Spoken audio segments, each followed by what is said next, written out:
All right. So to get started, let me go ahead and let me get the thumbnail that I use for the stream. The thumbnail that I started out the stream with. I think it's not good. It's not good, but I think it's clever for the amount of effort that I put into this. This took me about 15 minutes to work up in MS Paint. This is our boy Vaush, our favorite FGR, as we say. He is currently imbibing a large amount of some sort of gas that seems to be called copium. And he is using 2 canisters to fill his mask. He seems like he is in a little bit of distress with headlines such as Pulaski Press to explain the difference between Trump and Biden migrant facilities for children.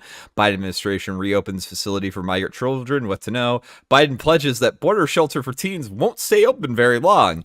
Biden's kids in cages prove his hypocrisy on immigration.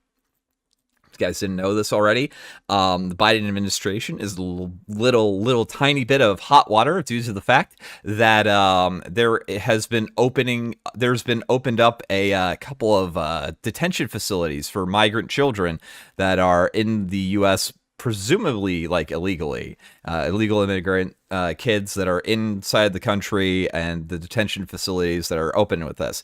Now, on its face, this is not a completely out of the ordinary thing. These facilities existed back during Obama's administration. The important thing to note, though, is that there is a large media circus and a lot to do about the use of these facilities in the Trump administration, particularly how Trump had expanded the use of these facilities due to the fact that he was seeking to close immigration loopholes that were set up by something that is known as the Flores Settlement Agreement. For those of you who don't know, the Flores Settlement Agreement is a court precedent that happened in 1997 where a immigrant, Flores, had sued the federal government and the Justice Department under Janet Reno, which is why it's, Flores v. Reno. And it basically set inside a policy where if a family is in the country illegally, you are not allowed to detain the children with their families, even if the children also aren't in the country legally. Now, this is kind of a problem because it creates a very perverse incentive. When you have a policy that forbids a family from being detained together, you set up the policy where basically you cannot actually detain anybody if they have family like that, because then you can't actually detain the you basically can't detain them together. You have to detain them separately. You have to set up separate facilities and all that stuff, which has been kind of used as a loophole. Instead of single people crossing over the border, they would just have them and their families cross over the border. And for those of you who don't know, crossing over the border can be kind of dangerous, can be kind of hazardous. There's a lot of desert area, and you don't want to be dragging kids over there. So it's basically the Trump administration basically sought TLDR to close this loophole because it was creating a perverse incentive that was driving in more legal immigration. At least that's what they were arguing. So now the Biden administration, or Biden, when he was running for president, had said multiple times, attacking the kids in cages. Immigration in general for the Democratic Party has shifted from trying to be a little bit, I guess, nicer to immigrant families when you had like the Obama era DACA program and stuff like that, to full on like the United States is going to bend over backwards to accommodate people in this country illegally. Every single presidential candidate in the Democratic primaries raised their hand when asked if they would support the use of taxpayer funds to fund medical care for people who crossed over the border illegally. Now, I can understand if they were being detained, but this was more of like a Medicare for all, but for people who are in the country illegally. And again, we get into the perverse incentives. When you make a perverse incentive, you're going to get that incentive sought after, which is why currently the Biden administration seems to be having an influx of illegal immigration over the border, which leads to an influx of kids over the border, which leads to an influx of unaccompanied minors over the border, which leads to the necessary opening of facilities to house them while you process them. It's a self-perpetuating loop, which is why you either need to do like there's two way the way I see the immigration debate in America is a very simple one. You cannot go half in. You have to either go one way in the direction or one way in the other direction. You can't really like do pick and choosy sort of shit with who you're going to deport and who you're not going to deport, the special cases that you're going to make. You either have to have a hardline stance or a softline stance. It really doesn't matter which one it is, but you have to go in all or nothing. Now, granted, we on the right generally tend to go towards the hardline against illegal immigration status because we understand that it creates, like I said, perverse incentives, not only for the people crossing over here, but for companies that would seek to employ them. Again, both of these things pretty bad. So our favorite Biden shill, Vaush, went really hard in on the on Biden. We got this picture. I really like this picture. I really like this this picture of Vaush because like that picture that people will post of that picture people will post of Nick Fuentes playing with a doll and saying that like this is my autistic child, he just turned some age, could somebody say something nice about him? He looks like he's got like he looks like he has like a learning disorder in this image, and I really like that. So we're going to get into this. Oh boy, here's another image of a massive Biden shill who looks like he has a learning disorder. Oh. Dude, what is going on with all these Biden supporters looking like they have a mental illness? I don't know. Ooh. This one I think is more photoshopped in, but you wouldn't know that at first glance, you know what I mean? You wouldn't know that at first glance. So we're going to go into this video. It is 45 minutes long, which I apologize for. It is a video by Vaush that says, "Yeah, Biden is keeping kids in camps, but there's something you should know." Oh boy, here we fucking go. You guys ready? You guys ready for some autism? Because I know I am.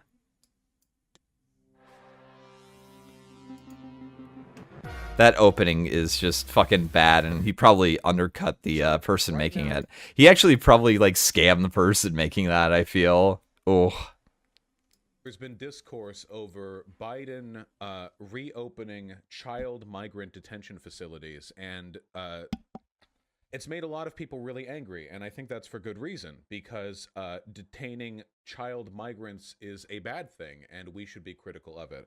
But I noticed that I don't think that detaining anybody is a bad thing as long as it's done in a humane way. I don't think anyone really can disagree with this either. Like, I don't like. Is it something about the fact that they're migrant children that makes it like a bad thing, or is it just like I guess the principle of the matter? He doesn't really substantiate that, but you know, why would he with his audience, right? Can you up? Yeah, I can up the volume. Sorry. There we go. That should make it better. I need to start like normalizing the audio a little bit with my videos, but I'm working on that. Don't worry. I'm working on all of this. A lot of the discourse surrounding that issue has been really misinformed, and unfortunately, this is another issue where I think leftists are actually harming their ability to advocate for good things through their own misunderstanding of the issue.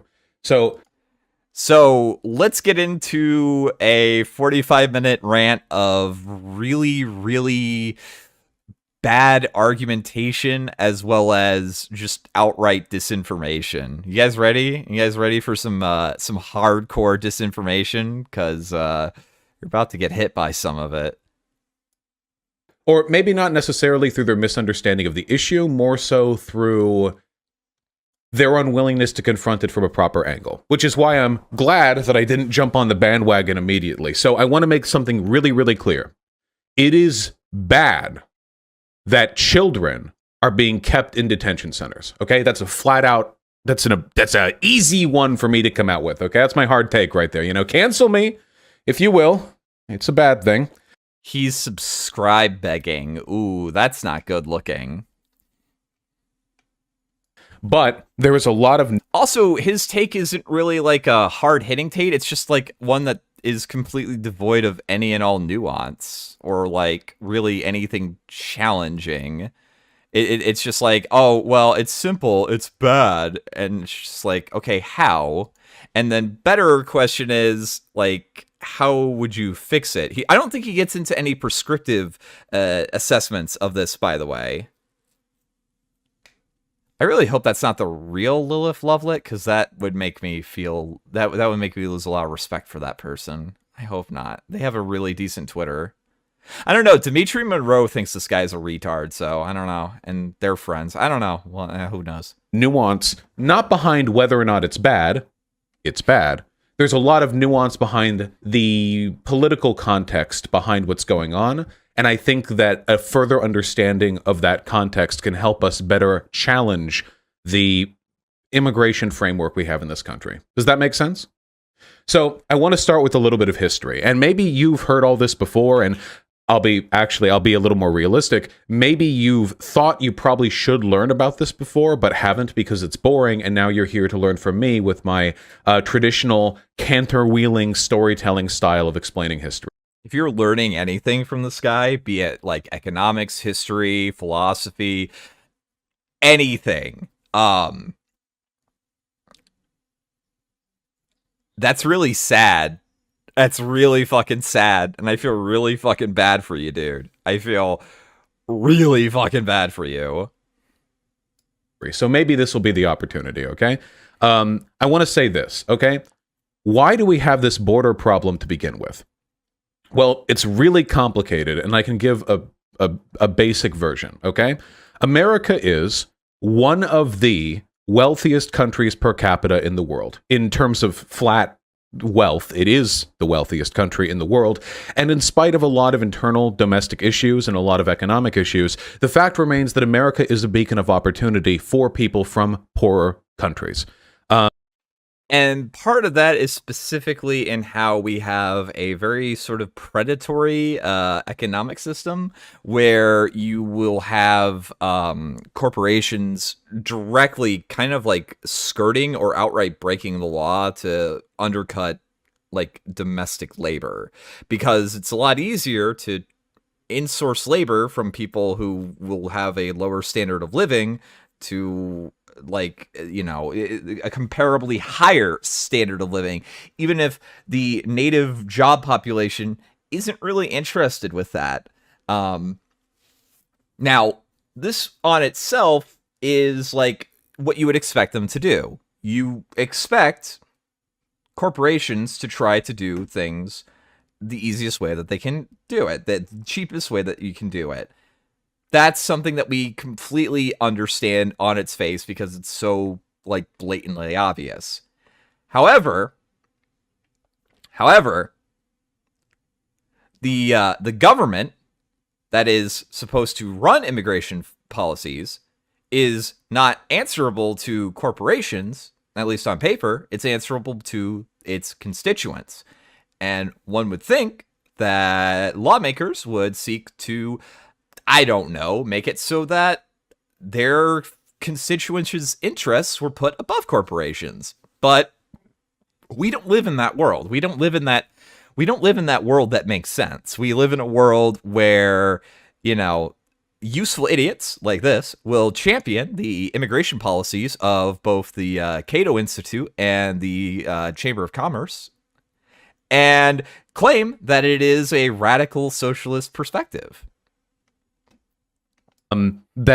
That does not mean that they get treated well when they are here. That does not mean that America is perfect or enviable. It only means that there are worse places to live. I think we all know that. Or if you don't know that, then you need your perspective cleared.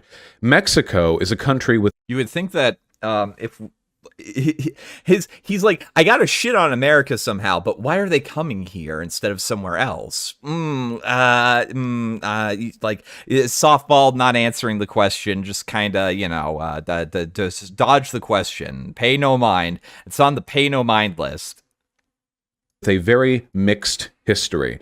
And though some sources of media, some news outlets over-exaggerate this, it does remain the case that a good portion of the Mexican political infrastructure is controlled or at least influenced by the cartels. The cartels, the drug cartels in Mexico, are responsible for, I think, about 80% of the narcotics that arrive in America from a foreign source, which makes sense. We have like a 2.5... Although I think China is really making up ground, it seems. But yeah. Why does this earlobe looks like it has an STD? Probably because it is an STD. 1,000-mile contiguous border, which is almost impossible to police, and it's almost impossible to police. This is true, by the way. This is 100% true, by the way, due to various things. Its length, its inclement terrain, its inclement climate, its rough terrain. All of these things really make it so that it's very difficult to physically monitor by person the entirety of our border. It's almost as if one of the deterrents for this is like some sort of structure that manages to keep out people without having to monitor it. It's like what's the word for that thing? It's not a fence. It's something more solid. I'm trying to think of what it's called. It's wool.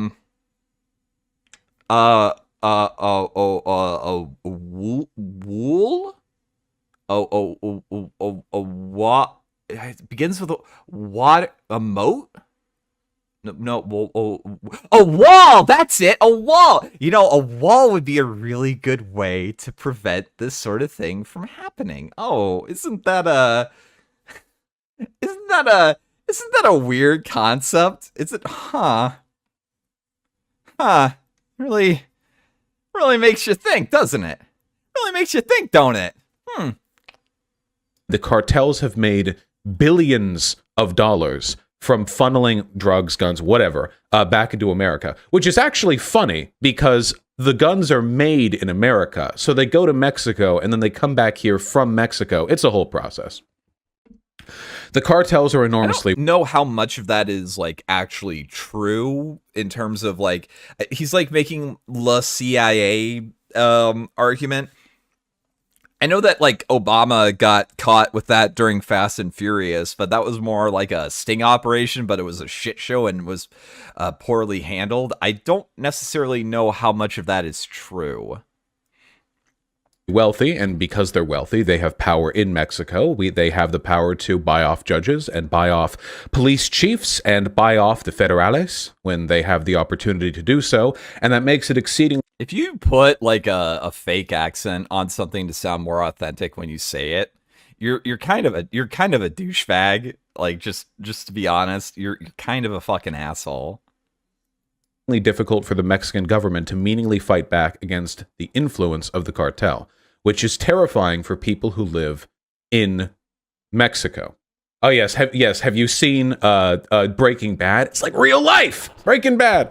And south of Mexico, for a number of reasons that are too complicated to get into, there are many countries in Central and Southern America that also have severe internal issues, which cause migrancy, which cause people to flee the political circumstances of their nations. Many of these issues are caused directly by...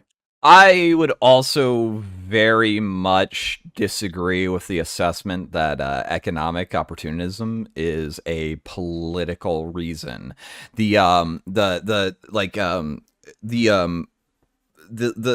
refugee policy that we had with like other countries and, you know, treaties and stuff like that made exceptions for things like people seeking asylum from political persecution, from religious persecution. Basically, if your government is either not stepping in to stop a specific ideological persecution, or if the government itself is the one doing this political persecution, we generally, kind of like as a way of to virtue signal, will open up like an open arms, like, okay, you are a political refugee, let's get you out of here.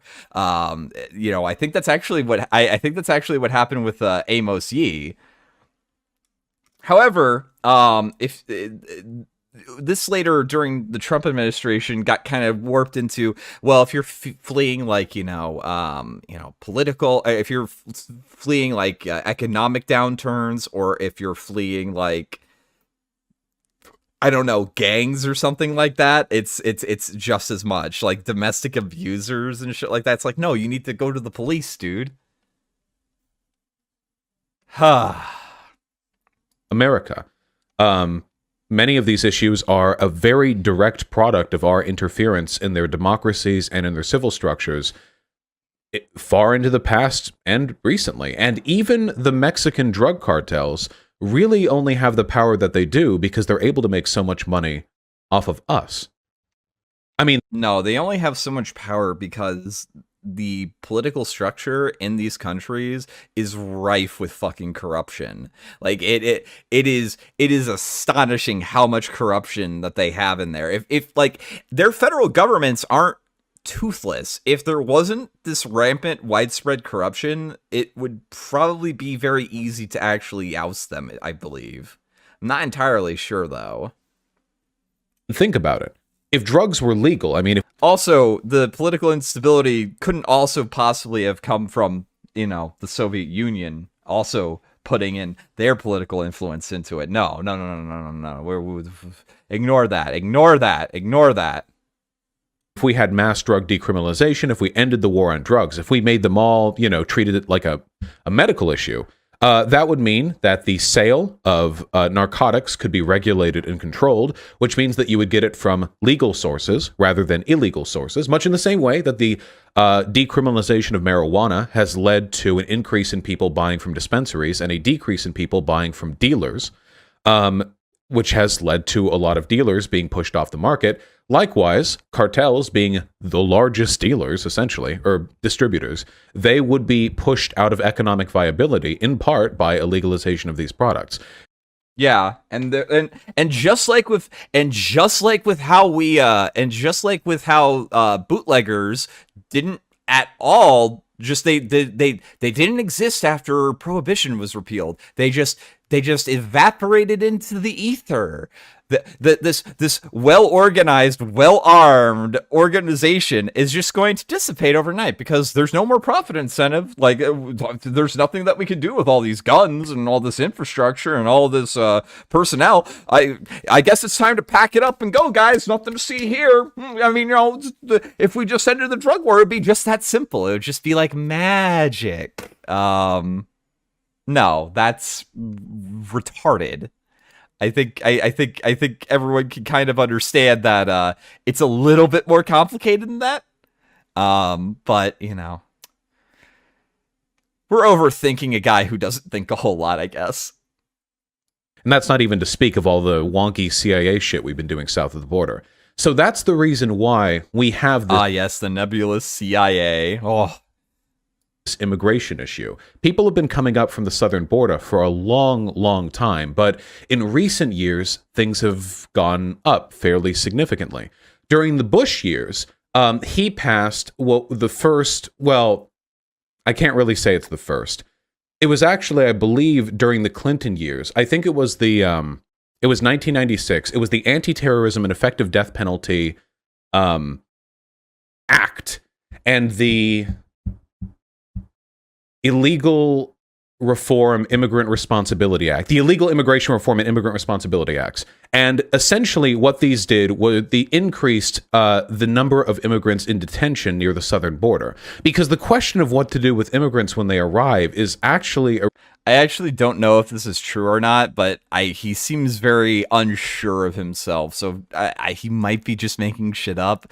I didn't have enough time to like go through every part of this video. There's some parts that I think he glosses over because he's an idiot, but I couldn't look up all of it, so I do apologize. I don't know if he's actually correct about this, but we'll give him the benefit of the doubt. You know what I mean?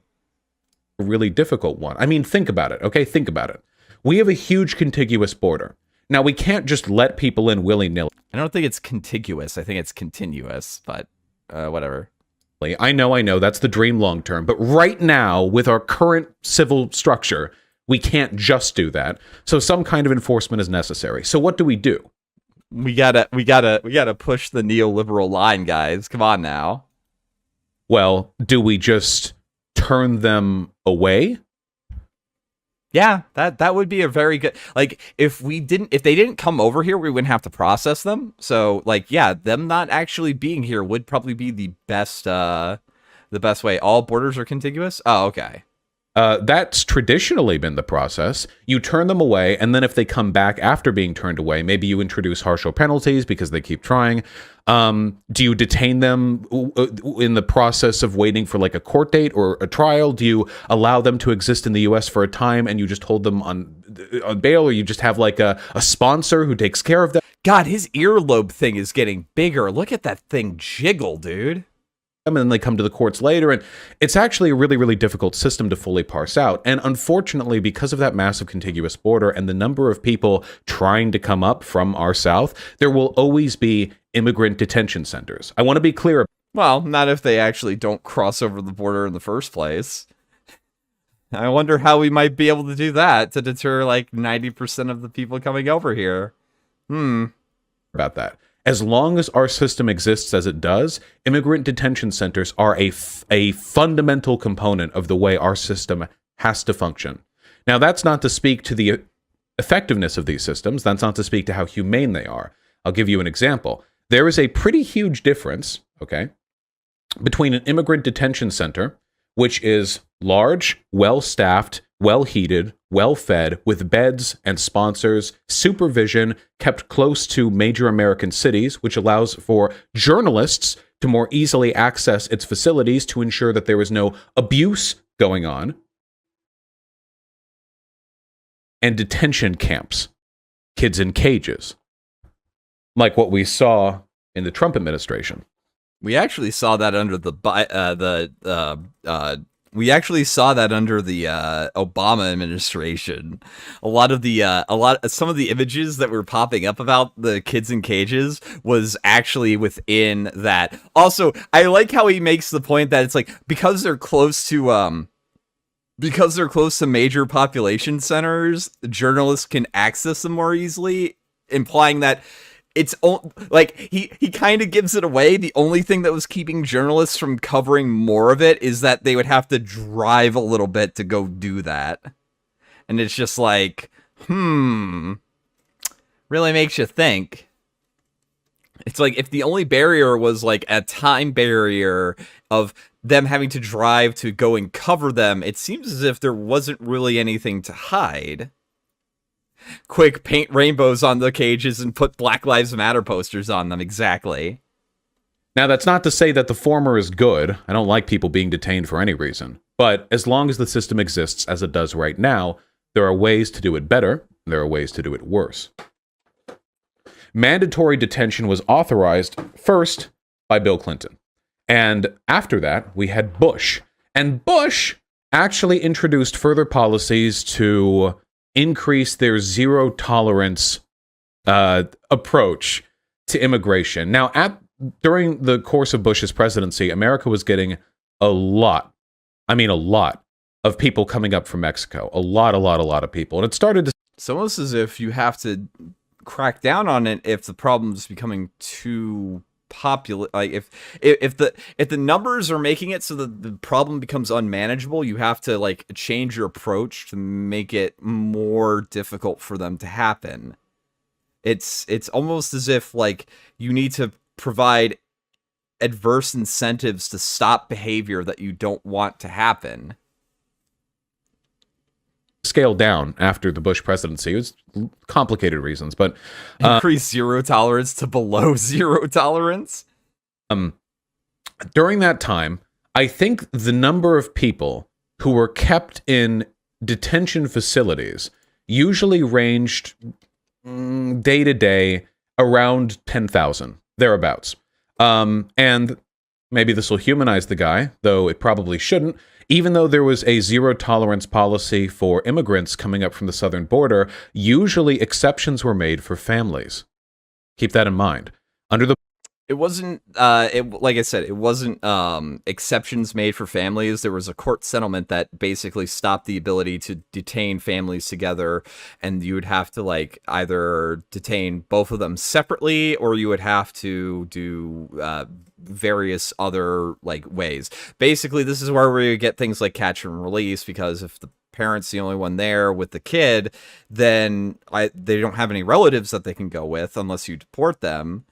And that takes a process. So it's like, okay, well, we're just going to have them together and file it jointly while this is happening, which leads to like really bad incentives. Like I said before, it leads you to like use your kids as a means in which to like stop deportation from actually happening, which is probably not a really good thing, if I had to say. But you know, it's the consequence of like these loopholes, and why you need to like shut these loopholes down. The Bush administration, generally speaking, if a family came up with a kid, you know, they would say, okay, no detention facility, we'll find another way. Also, this happened under the this started under the Clinton administration due to this. It wasn't because of Bush, because again, Reno was Clinton's AG. And she's rotting in hell, and it's great. That's nice. When Obama came to be... God, the way he talks is just so fucking obnoxious, dude. ...the president, there was an overhaul, or at least a proposed overhaul of the Immigration Detention Center. But unfortunately, by that point, the DHS and ICE had both fairly firmly cemented some degree of political autonomy. Wait, hold up. Or at least Obama came to be president. Okay, I was about to say, is like if he's saying that this happened under Bush before 9/11, it's like, yeah, ICE didn't exist before 9/11. Whatever. There was an overhaul, or at least a proposed overhaul of the Immigration Detention Center, but unfortunately, by that point, the DHS and ICE had both fairly firmly cemented some degree of political autonomy when it came to how they operated the detention centers at the border. The president does not have direct control over what ICE does. At least it certainly seems that way based on the apparent disconnect between what ICE does and what its leaders tell it to do. I'll give you an example of that. The interesting thing is that this is essentially what Biden was rallying for with like all of his bullshit about the Department of Justice. For those of you who don't understand, we have three branches of government: the legislative, the executive, and the judicial. ICE, as well as the Department of Justice, Department of Agriculture, all these departments that you hear with cabinet positions fall under the purview of the executive branch of the government. They are headed by secretaries that are nominated by the president and later confirmed by the Senate due to various rules. But at the end of the day, they serve at the discretion of the president of the United States, who is the head of the executive branch. Now, because of this, we get into a sort of, at least, philosophy of how the executive branch is supposed to run. We get into this sort of idea that the president, because he is the head of the executive branch and the Department of Justice, the FBI, CIA, all these places, answer directly to him. He is considered the chief law enforcement officer of the United States. Now, Biden specifically was saying that the Department of Justice would be operating independent from the White House, which is retarded because they answer directly under him. But it's all sorts of weird shit about that. Basically, there's been like a little bit of conflict between ICE and the Biden administration due to the fact that they're like basically calling his bluff, and they apparently have the seasoned like staff members that can't be easily replaced to actually fall through on this.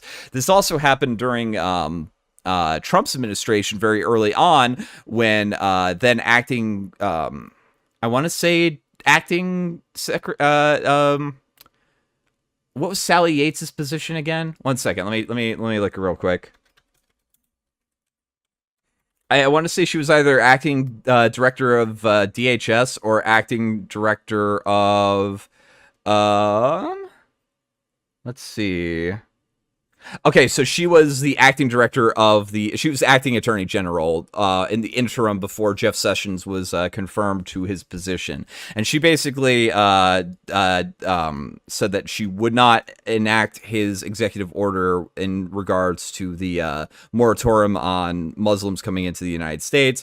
The Supreme Court later found in favor of the Trump presidency for that. So she was basically just like essentially like disobeying a lawful order, essentially. So and she was promptly and rightfully fired for that. So but she was like, it was like a whole big to do when yeah. So just a little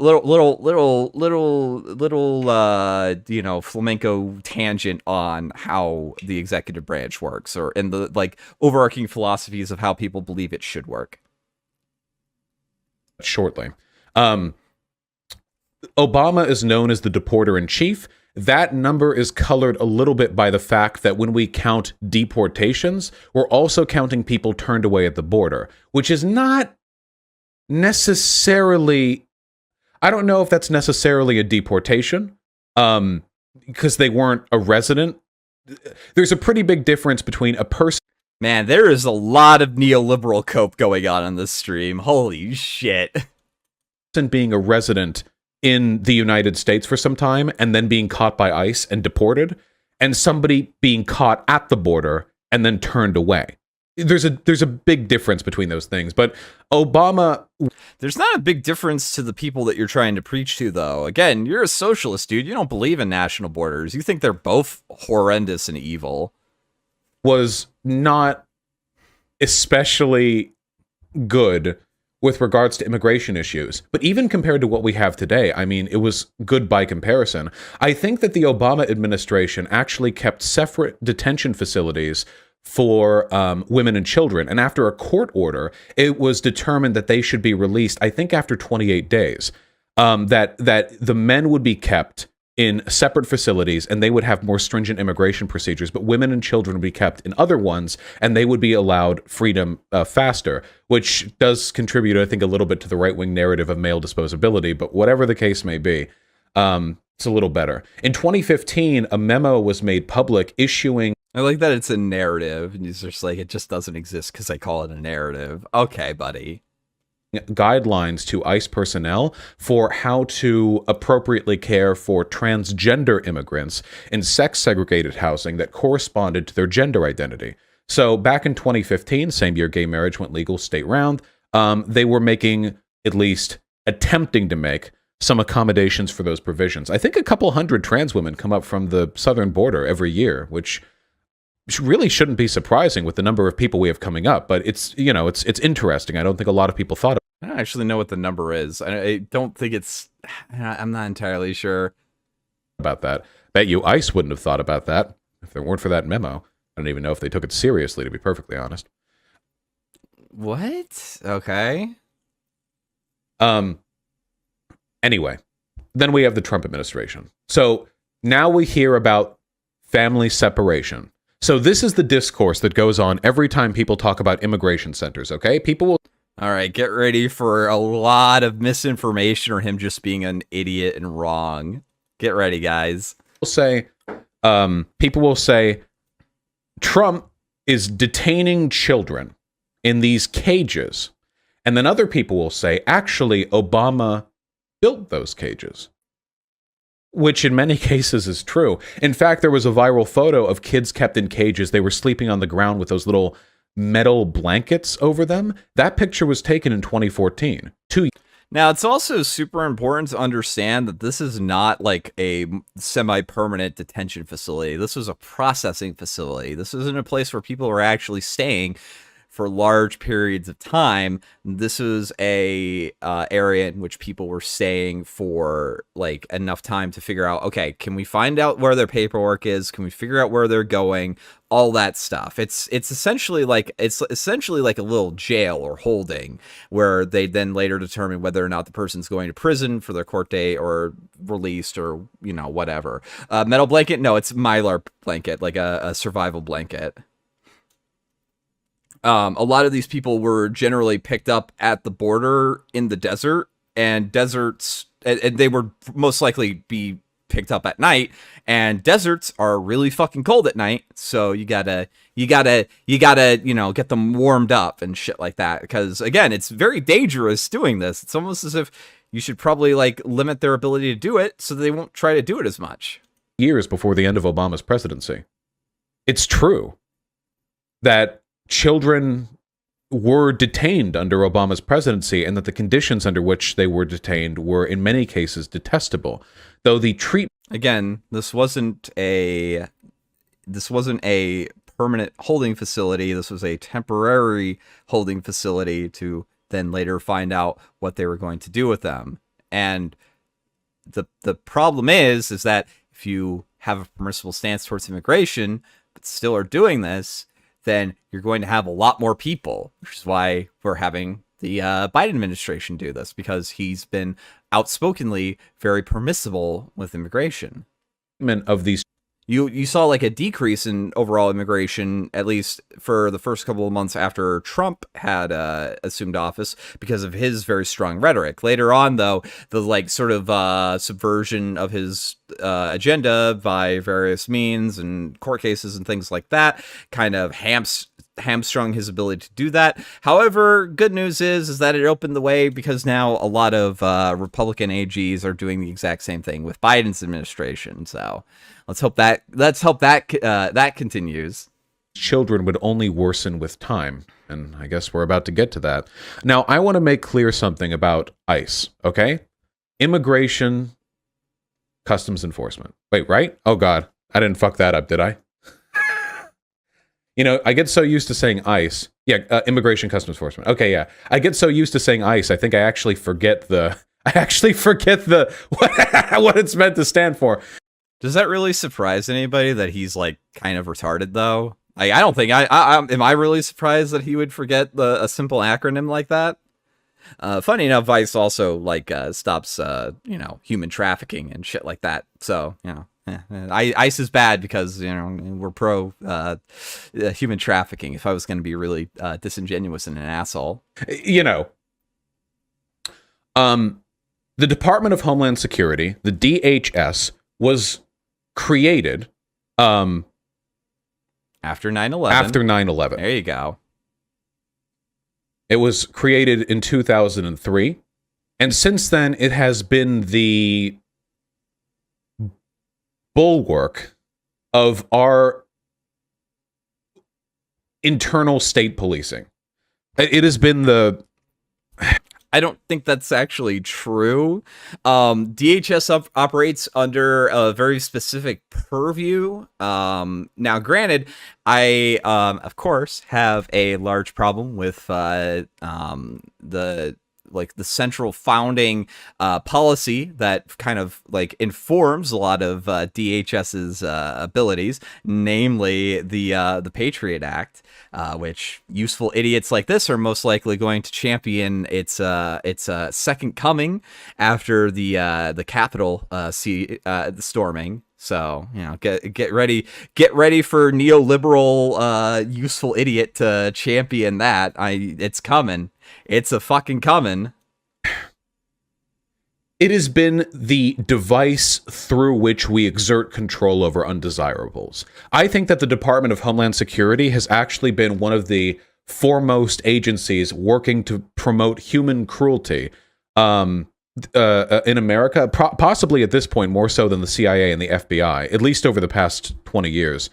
And ICE has been key in facilitating that promotion of human cruelty. I mean, gosh dang, like, being against human trafficking, how dare they? How fucking dare they? Now, I want to talk a little bit about what ICE detention centers have been like, particularly under the Trump administration. ICE, Immigration Customs Enforcement, essentially has these camps. There are private camps as well near... I'm actually kind of curious about this claim. I actually don't know if this is true. Looks like it was built by private contractors, but it's not being staffed by them. It's being staffed by federal officials. That makes sense. That makes a lot of sense. The border, which are owned by companies and then run by ICE, which is terrifying because these are essentially for-profit concentration camps. But whether they're being... I think that the federal government has contracts with developers to make these, but that doesn't make it privately owned. I'm pretty sure the federal government owns them. I'm fairly certain. The state might have to outsource that, but the federal government probably wouldn't have to worry about that sort of shit. Being run. Also, they're really not concentration camps. They're like the only like central thing of the people who are being detained in there that are being like universal is that they are people that are in the country illegally. It's not based off of any ethnicity. Like if you're you know, a guy who like stowed away on a boat from China to the US and you get picked up by ICE, you're not going to like the Chinese only detention center. You're going to the same one as everybody else. It's you know, it's funny how that works out. It's not like a specific it's not like specific camps that hold you know, a certain ethnic minority religious group in China. That's more of what you would accurately call a concentration camp. Or owned by ICE, there have been a litany of accusations thrown at the organization regarding the treatment of those incarcerated. Namely, allegations. In doing, like, reading up on this video, I couldn't find any instances or any like mass instances of like convictions or court rulings in favor of what they were being claimed as. So it's kind of like, yeah, anybody can accuse anything of anything. And because of the media coverage that is surrounding it, it doesn't take a whole lot to guess that like there will be false claims littered throughout that to like gain sympathy and possibly like preferable treatment. So yeah. Weird, huh? And I'm just going to list off a couple of them, okay? I want to lay it out a little bit. I want to put it on the table. So first and foremost, the easiest one to talk about is the fact that our treatment of asylum seekers violates international law. Asylum seekers are supposed to be given an opportunity to ride on into a country and declare their attempted asylum status at a port of entry or at an appropriate venue. By the way, the United States under Trump actually did do this. That's the important thing to understand. They declined the ability for people to do it at any point if they got caught not coming in through a recognized port of entry. And the big kvetching that was going on with it had something to do with the fact that the U.S. government had reached an agreement with the Mexican government for asylum seekers to make their claims within Mexico itself be able to go there, because they had first entered in Mexico to the country that they were fleeing to, which was America. Like, if you cross into Mexico on your way to America to claim asylum status, you actually have to like do the paperwork in Mexico. That's the policy that opened up under the Trump administration, and its reasoning is that if you're fleeing violence in a specific country, that you stop in a country that is not like currently persecuting you, then you should be able to file your claim in America in that country, which makes a whole lot of sense. And it leads to a lot of like, it basically saves us a lot of money with not having to like detain them in the meantime or find housing for them in the meantime or anything like that, which is probably like the smart thing to do. At least that's what I've come to the conclusion of reading all this. So, you know, what are you going to do?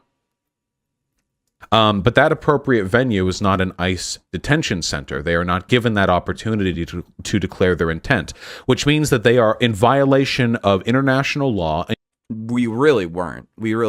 There was a claim that specific policy was in violation of international law, but I don't think any court like found in favor of that, or if it did, it's still being like determined on appeal.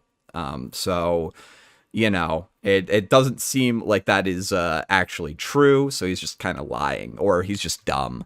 He's one of the two. In treaties ratified by the United States being denied fundamental rights they have.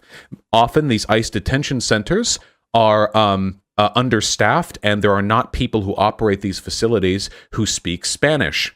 If you can believe that. I don't know how you get working an ICE detention center without speaking Spanish, but I mean, if you're part of the janitorial staff, do you really need to know how to speak Spanish?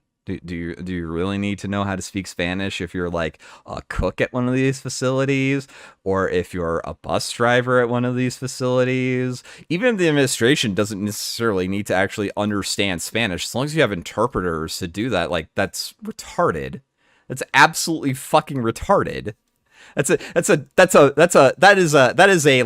That is like a 25 IQ take being given by a guy who looks smug as shit because he thinks that he said something profound. Ooh.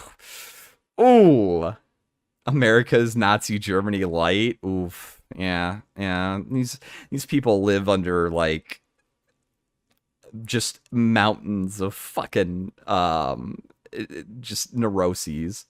But if you can't speak Spanish, if there's nobody in these facilities to translate for the people who come up there, how the fuck are you supposed to know what's going on? How do you...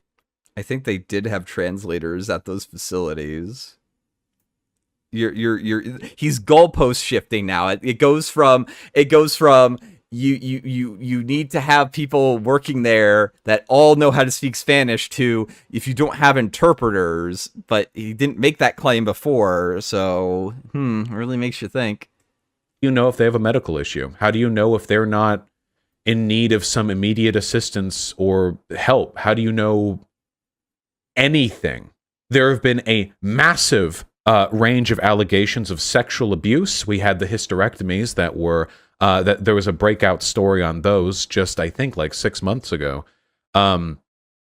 Sexual abuse, not just of the adults, but of the children, too. There are stories of them not being provided proper and legal due process, access to legal counsel. There are stories of them being denied appropriate accommodations, food, sleeping on the ground, nothing but these metal blankets that they put over. And hey, let me tell you, again, that was a temporary holding facility, and it would probably be crowded due to the fact that large amounts of people were coming in due to them thinking that they would get preferential treatment. Honestly, this is most likely the fault of media and like other entities that were subverting Trump's agenda. I think if Trump's agenda like went through as intended, the amount of people that would actually have to be detained would probably go down like massively. It gets cold at the border. It gets hot and it gets cold. Not many mountains are forests to trap in air, which means that in the nighttime, some of these people can see their breath as they're trapped on the ground, on the dirt. That's not how deserts work. It's the lack of like trees and moisture and other things that would have like retain heat at nighttime. That's not how. It's because of mountains. Okay. Okay. How do planes stay warm at night, dude? What the fuck are you talking about, retard? Underneath these. Well, they're shiny like metal, Eevee, so that's enough for dum-dums. Like, yeah, no shit. Metal blank. You know what I'm talking about, right? They have these reflective. They're like hikers use them. You know what I mean? I mean, Mylar blankets. Thank you. That's what they're called. They are better for keeping you warm than traditional comfy cotton blankets, but ain't enough. To keep you warm? Yeah, no, they actually are enough. That's why like they're like used. They're very good at retaining and radiating heat or body heat to people who are cold, which is like a good thing. That's why they're called fucking survival blankets. This is only to speak of the beginning with all the sexual, physical allegations. Oh, there's also the ongoing use of solitary confinement against immigrants that have been confined here, which is a form of torture where you lock a person in a solitary cell for days and days and days and does horrible things to your psyche. Some of these people are kept. Watching this guy does horrible things to my psyche. Ah. This is quite literally torture, honestly. Holy shit. But yeah, oof. We're only 17 minutes into I want to die, chat. Then for more than 2 weeks, which, let me tell you, you ADHD-ridden millennials, Gen Z types, whew, you'd be thinking suicide packs after 2 minutes, okay? 2 weeks? Fuck that. I'm thinking suicide after 2 minutes watching this. Yeah, it violates the Geneva Convention. Do that anyway. And let me be perfectly clear, okay? Why do they do that? That's a great question. Because the people who work at ICE hate the people whose job it is to look over. That's a very, very, very bold statement to make. I don't think that you could actually, like, accurately prove that it's based off of, like, an overarching hatred of those people in general. It's like, wow, okay. Fucking mind reader Vaush, I guess. I don't know. He didn't learn from Destiny, I guess. Or maybe he did, and maybe he's just like, it's very, like, it's very, what's the word? It's very strategic when you can and can't read somebody else's mind. I want to be really clear about that, okay? I'm sorry. It's a temptation, the sociological imagination, for us to like justify this, but in reality, Nordological animated lol says, never trust a political streamer that has an animation of himself in the Fooly Cooly robot. Fooly Cooly though is a really good series. It's just tainted by an absolute jackass. Fooly Cooly is a good series. Watch it. Watch it and just like Conti is not him. He's not Conti. He's not Adamus. He's like eyebrow dude. He's like eyebrow dude. If we had to draw a convention or draw parallels between them, the people at ICE seem to be taught that the people coming up from the border are parasites. That need to be kept out to keep our country pure and clean, and that any treatment of them whatsoever is justified insofar as it facilitates our national security. That's the attitude that we've taken towards issues like this for a long time. We did it with the Japanese detention centers back on the West Coast during World War II. We did it with people at Gitmo. We do this all the time. We did it in Iraq. We did it. This happens all the time. It's weird that we're not seeing like humiliation abuses or like trying to like torture people that we saw with Gitmo as we are seeing with people in like detention centers. It's very weird how that happens, isn't it? It's almost as if he's just kind of making shit up. But, you know, what are you going to do? What are you going to do? It happens with our soldiers. It happens with our police. I heard the Fooly Cooly sequel was shit. Can Flam confirm? I would highly recommend that you go and watch my friend at Chaseface Show or whatever. He did a really fantastic video going over just why the Fooly Cooly alternative and Fooly Cooly progressive sequels did not hit the same mark and were a monumental failure in being sequels of a very good and iconic anime series. Definitely give it a watch. He does really good videos when it comes to like esoteric anime shit. But the TLDR is yes, it is shit. But I will say, go watch his thing. And it happens with our border officials. So Donald Trump comes into office, and Donald Trump takes his hard stance on immigration, and he instigates, or he puts forward, a no-tolerance immigration policy that now gives ICE the legal authority to separate children from their families. This took place, there's a memo that came out in 2018, I think. I think it came out in 2018. And the detention of children at these immigration facilities skyrocketed. Because previously to this point, the children that were detained were children that came up unaccompanied. And I have to say, it's a difficult problem. What do you do when a child comes up unaccompanied from the southern border? That's a pretty tough one, right? Like, fuck. We can't just, like, turn them away. No, you probably could. You probably could. You could tell them, it's like, no, sorry, you gotta go back, dude. You gotta go fucking back. We have to... There has to be some kind of way of managing their needs. But prior to that point, we were a little bit more lenient. Now, the Trump administration just started separating families, you know? More accurately, the Trump administration started like detaining the parents of these children, and then had to detain the children instead of going with the Obama administration policy of like catch and release for the families of these people. Just basically like, okay, well, just because we don't want to have to deal with the kids, like just we'll let you go with the kid, and hopefully you come back for your court date and shit like that. But yeah. Pushing harsher sentences and prosecutory tactics on the families that they came with.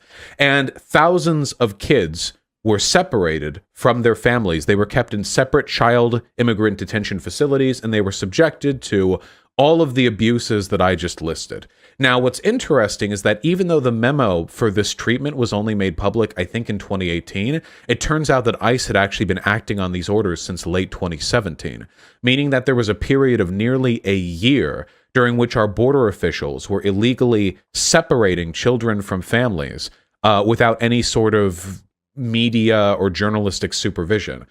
And again, this wasn't illegal. It only got attention because Trump like specifically directed it, and they were trying to push a narrative of it being like evil, and really isn't, honestly. When you really think about it, it really isn't like a really like terrible or like monstrous thing. It's sort of like a common sense thing. It's like, okay, well, we can't just like let these people like go and then hopefully they come back for their court date. Like, we're going to detain them because then it might, be a good thing to stop it. It's like, hey, maybe this will really help stop illegal immigration. Trump's policy specifically was to get legislation to overturn the precedent set by Reno versus Flores, specifically anyway. That was like the like stated goal. It's terrifying. I mean, the government essentially promoting a policy like that, just quiet, just shh. You don't even find out. Not really. I mean, like, again, if you have to arrest a parent, then you also have to figure out what you're going to do with the kid. Like, it's kind of like, yeah, no, it's the same thing as like anything that you would have with this sort of thing. Until a while later, until it has to be made public. And of course, with the family separation, you had all these stories, the abuse of children, sexual, physical, or otherwise, the torture procedures, the forced hysterectomies, what have you. Actually, were they doing forced hysterectomies on kids? And also, were the forced hysterectomies being done for like a specific medical purpose? Like they would get an infection and die if it wasn't going to happen? Because that's a little bit different. You know what I mean? After the family separation was sort of prohibited, the Trump administration made some token effort at attempting to reunite these kids with their families. But it turns out they actually didn't have a plan for that. they never actually took hold of the records necessary to find out who these kids belonged to. That part's also probably not true. What's most likely at play here is, amazingly, if you're in this country illegally, you're not going to have a whole lot of documentation proving that you are with your family, or proving that this person is with your family. So even if they are family related, amazingly, the federal government really doesn't want to accidentally send kids with people who aren't their fucking parents. It's a really bad thing. It's a really bad thing. I think that was like the large majority of like the 500 or whatever the media number was, like people were clutching their pearls over. You know, what are you gonna do? I want to be clear on that. Not only did these kids get separated from their families, they didn't even bother to like write down contact information. They didn't, I mean, to the extent you can, they didn't exactly bring cell phones, or at least not all of them, but they didn't even have plans for reuniting these families. And it turns out that... This is just straight up fucking disinformation. Holy shit, these people. Oh my goodness, dude. Due to poor documentation from ICE, not only were they separating thousands of kids with like no attempt or intention of bringing them back together, but because of these poor record keepings, there were thousands more kids that had been separated than were ever recorded. There was essentially like a black hole in the records, just this void where children just disappeared into. And that facilitated a lot of the abuse they experienced because they essentially became unpersons. The Mexican government isn't coming up north to chase after these migrants, and there aren't effectively any systems by which their presence and health can be monitored in America. They're completely unaccountable, which facilitate a lot of what happened after that.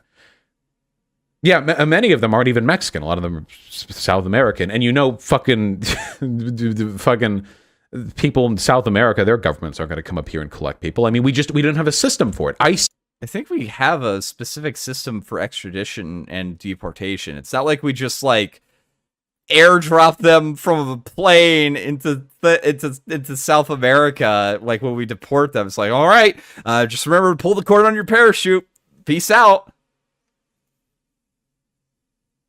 Didn't build a system for it, and we kept building out these child detention centers over and over. Definitely where Epstein got kids from. Oh, maybe. I don't know. No, I think Epstein, didn't he have to stop doing his shit like a while back after his first arrest? Wow, there's some like borderline conspiracy theory shit going on in Vaush's chat. I'm not really surprised, but you know. I don't actually know any of the details of Epstein's fucking adventures. So that's all bad. This video so far has been dismally bad. Holy shit. It's really... And we're only halfway through, chat. Oh, boy. Really bad. I mean, it's extraordinarily bad. It's indefensibly bad. And now we have Biden's administration. And Biden's administration has committed to reforming our system for, dealing with migrants and what have you. And this is where we get to the kids in cages narrative. So, oh wait, hold on. We're getting a Vice News article. ICE detention center captain was on a neo-Nazi website and wanted to start a white nationalist group. Damn, dude, that's crazy. Who would have guessed that relationship? Don't read into the thing and how they like define that. That would be a little bit too much effort, I think.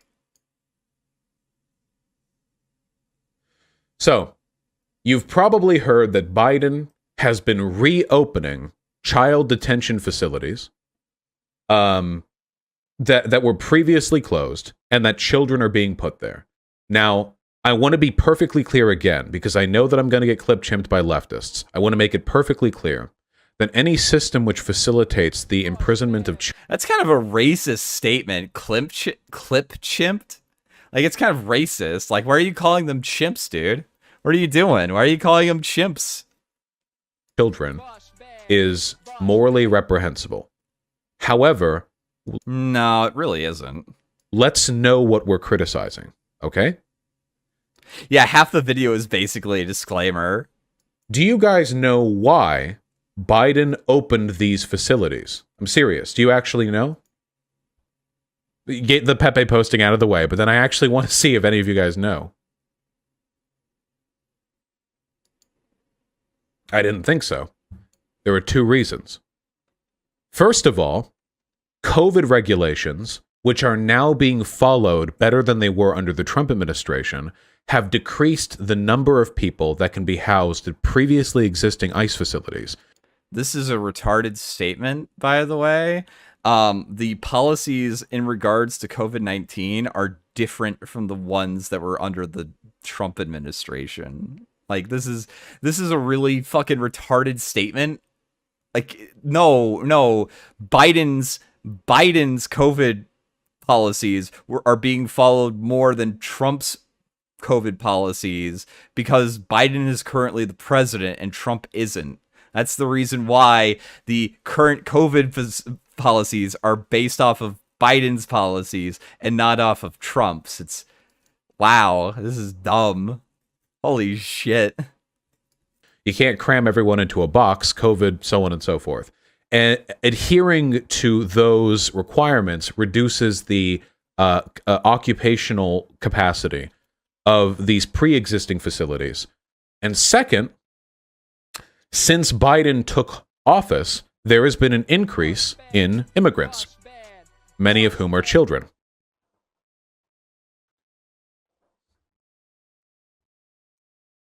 That's not conjecture. There's actually been a marked increase. There are more children who are coming up. There's been more migrants in general, actually. The reason for that is because there's probably a perceived belief that Biden will be less harsh on immigrants, which is probably true. And gee, it's almost as if perverse incentives drive certain things. Is it? Huh. It's really weird, isn't it? It really is kind of weird how these adverse these perverse incentives would drive certain behaviors. It's who could have ever thought about that? There's also, again, the conditions that lead to this are really complicated, but the gist of it is that more kids are arriving from the border.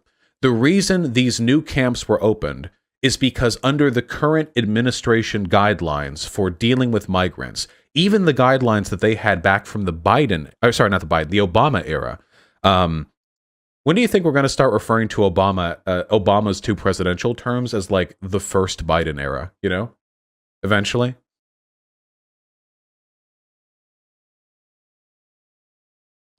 Anarcho-Bidenist regime moving back and forward through time. He's just like saying words at this point. This is, oh man, this is really bad. Yeah, he invited them like Merkel did. Exactly. The reason they reopened these facilities is because they needed to find a place to put these kids, and the facilities they had simply could not accommodate more without them violating COVID restrictions. So that sounds like a defense of these facilities. It does sound like a defense of these facilities. It's because you're coping. It's about to be a criticism. We're going to get to that. Oh boy, I'm ready for a lip dick criticism of it. Other thing that I want to say, just so you guys know what you're talking about, is that there is a world of difference between these facilities at the camps that people were being kept at previously. I cannot stress that enough. Here are some photos from inside of these opened facilities. So we have these like large classrooms with 6 feet apart. All the seats are kept. We have like educational materials in classrooms and recreation areas. It's in terms, they're beds too, like actual, do they have that in here? Yeah, they're actually like beds. So, let's take a look at the inside of some of Trump's migrant children detention facilities for people who came unaccompanied over the border. Oh. Wait, where are the cages? Oh no. Oh no! What? Oh shit! What's this? ABC News? Uh-oh. The inside of these detention centers? The immigration battle on Capitol Hill. That's because years old. Well, Let's see. Let's see the inside of these. What it looks like inside. This footage shot by the Department of Health and Human Services during a tour we took of the facility. Oh, look, beds. This mega shelter is nearly at capacity. Close to 1,500 boys, 10 to 17 years old. Since May, nearly 700 children have been separated from their parents. At this facility in Brownsville, children are allowed 2 calls a week and are allowed outside only 2 hours a day. From what So, oh geez, it almost seems like it's the exact gosh dang thing, doesn't it? It almost seems like it's the exact gosh dang thing that we just saw, huh? Oh, I'm sorry, I forgot. We're not learning anything from fat gay retard over here. We're getting like propagandized from him. It's weird how that happens, isn't it? It really is. Nightmare beds. Yeah, they were nightmare beds. Torturous pool tables. 1 call too many. Nearly at capacity, so not at capacity. Yeah, exactly. You know, not like cages with blankets. So, again, Vaush is not a source of information. He is a propagandist. A kind of dumb and lazy propagandist at that. Really, really awkward. This isn't a defense. It's still a camp and a Those billiard tables are for waterboarding. violation of what I consider to be the right to free movement. But isn't that one actually an HHS facility? Yeah, that's free movement isn't really what I would consider a human right. what they're opening right now. Dude, Vaush, this propaganda, I really do hate you people. I hope you know that. You actually... His chat is even realizing that this is propaganda. He's really bad at it too. Like, this is, Vaush, this is uninformed propaganda. This is just borderline lying propaganda. Really don't want nuanced understanding of any of these issues, do you? You just want to go on Twitter and scream. Yeah, Vaush, that's your audience. You like, when you lie to your audience like this and do like bullshit like this, then yeah, you're going to get people who aren't really interested in nuance or learning anything. You're just going to get a bunch of screaming howler monkeys that just repeat the same 5 talking points. Yeah, no, yeah. You can go on Twitter and scream if you want to, but for God's sake, can you understand these issues well enough to scream about them appropriately? Fuck. If they're watching Why you, is that they can't. wrong for people? Like, people think that a nuanced understanding of any... by the way, just want to say, if you read Marx, you would actually find that a lot of what he says in there, if said today, would come off as a defense of capitalism. Unironically. A lot of what Marx said about capitalism is how it is a necessary component of historical material progression, and how the existence of capitalism has facilitated the development of industries which will be necessary for the formation of socialism. So, and I imagine, like, people reading that today, they'd be like soy-facing right now. They'd be like, I thought Marx was a communist. But, you know, come on. Let's try to be a little bit better. Guys, if you actually read, well, if his audience read Marx, then they'd probably just agree. Honestly, like 95% of it would probably go over their head. Honestly. But, like, I don't know. A lot of people would just be like, oh, wait, this is retarded. Oh, we're into the I'm pretending to be Destiny being harsh on audience stage of the show. Yeah, exactly. And he's got to emulate his estranged father figure. Father, I'm yelling at the chat just like you are, father. Although Destiny, I think it's like actually like real. Although I don't know, it's hard. Apparently, he unbans the people that he bans, so I have no idea. I don't know. Let's try to be a little better. Now, I want to make it clear that these... I will say in defense of Destiny, the practice of like spurking out a very specific member of your chat and then like directing all the rest of the chat to like get angry at them can be a very useful tool sometimes in establishing dominance. And sometimes you motherfuckers need me to establish dominance, okay? Sometimes you fuckers don't listen sometimes. And sometimes I gotta lay down the law, okay? I gotta lay down the fucking law sometimes. And it's not fun. It's not fun. It is fun a little bit. It is fun a little bit. I get to be a little bit of a bully, and being a bully can be fun. open borders and this and the other is a gated yeah, exactly. These detention centers, while detention centers, this is nothing more than a gilded cage. Can we be clear about that? This is a gilded cage, okay? Putting classroom desks and beds inside of a detention center does not a not detention center make. However, I'm going to be... That's a really retarded way to phrase it. Like, putting Y inside of X does not a not X make. It's like, what? Be real with you guys. It'd be better to be saying, like, putting Y into an X does not a good thing make. Like, it's not hard. It really isn't to not be this stupid. If I had to choose between migrant kids being kept at some abuse-laden ICE facilities where they'll be packed into cages and forced to sleep in the cold dirt every night, or them being kept in what seems to be like more of a communal facility with a lot more like journalistic oversight, I would prefer the latter anytime. So what you're saying is that this this detention facility that was being that got footage taken of it by ABC News is something that you think is preferable. Well, hey, good for you on defending the Trump administration, buddy. Good job. And if you're unable to differentiate between those two, I wonder about how much you actually care for these kids. Like, I actually have to wonder. Don't question the audience's intelligence, because then that leads to the question of why they're watching. Question their like abstract moral piety. Yeah, that's a good tactic. That's a good tactic. I can respect that hustle. I can respect the hustle. Now, everything that I've talked about so far with regards to Biden's camps feels like a defense of what he's doing. But it's not. I'm going to read for you an AOC. It's been like 30 minutes of Biden like white knighting. Let's get into like the 15 minutes of like limp-wristed defense of limp-wristed like attack of Biden. Remember. Let me find this one. I want to find this one. Where is it? Let's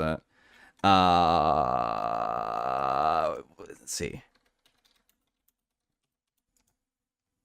This is dead air, but it's okay. It gives me a chance to find something fun. Oh wait, it might actually be under here because Dick doesn't tweet a whole lot because he gets banned quickly. So this might be a very old account.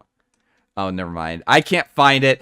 Basically, there was like this really, really cringy tweet of Shoe on Head saying that now we're gonna start bullying Biden, and like this dipshit was like in her replies saying that it was 100% true and stuff like that, and it's not gonna happen. Like, these people have no power with these people, with those people.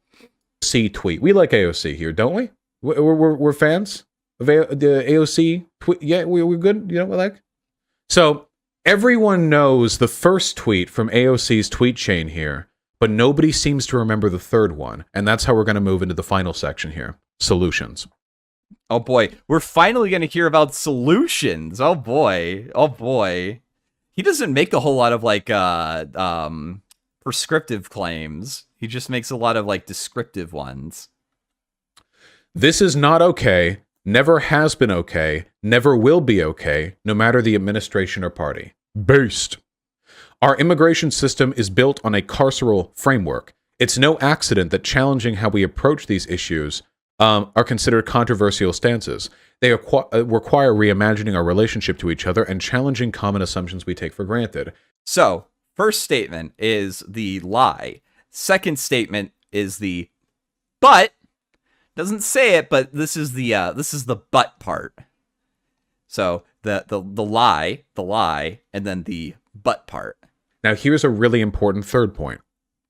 It's only 2 months into this administration, and our fraught, unjust immigration system will not transform in that time.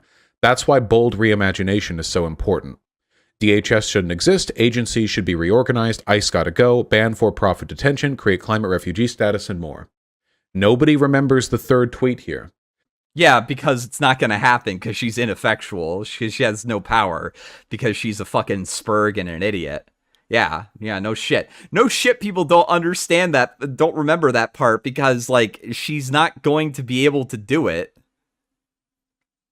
AOC is not saying... When did leftists start saying based? Around the same time that this guy, like, aped Fuentes saying, hello? Base department? Like, there's no actual original thought going on. It's just, like, aping things that are successful, essentially, anyway. I mean, it's a good grift. You know, it's a good way to make money. That Biden is in the wrong for not fixing this problem.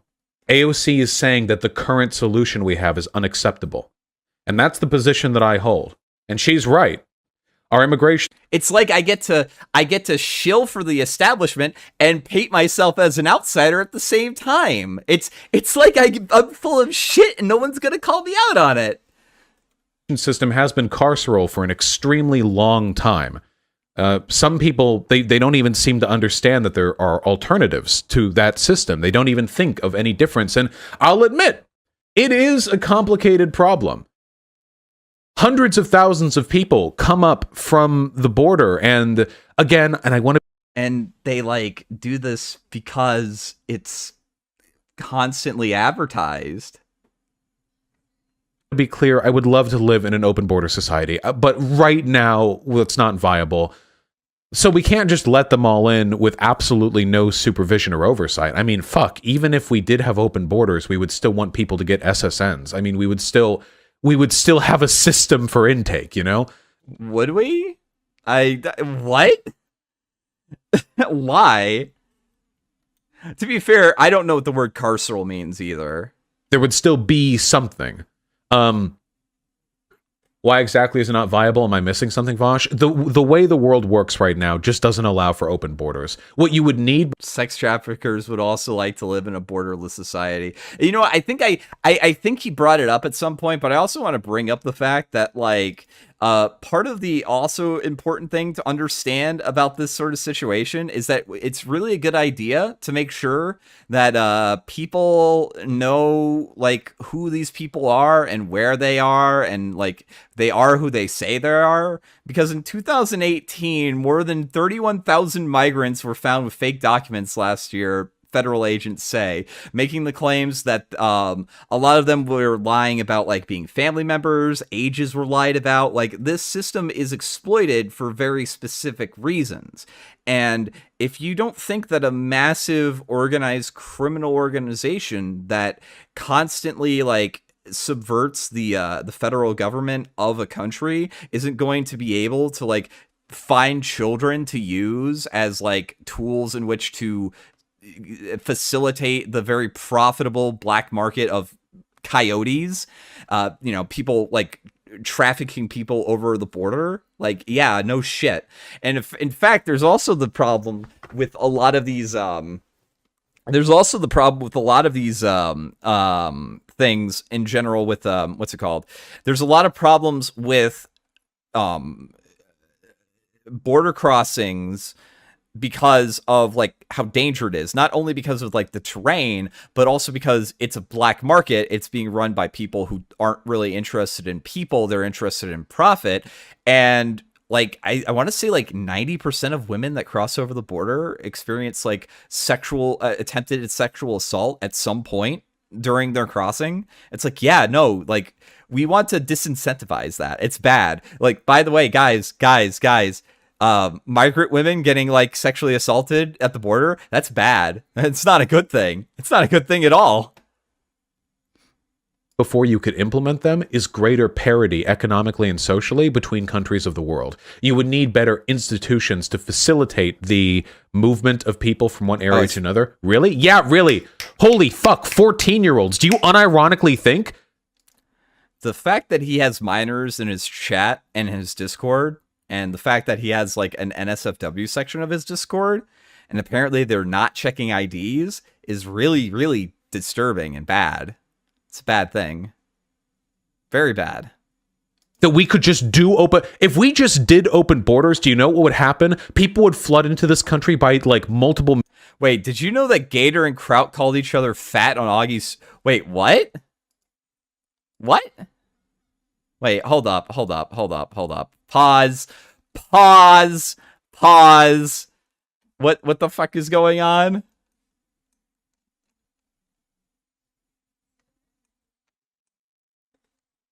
I'm very confused. Did this just happen? I swear to fucking goodness, Dragnov, if you're lying, I'm gonna ban you. We interrupt your. Yeah, I want to see Gator and Kraut call each other fat. That sounds funny. I like Gator, but he is a little on the chunky side. If we live close to each other, I would make sure that he Oh geez, did this just happen?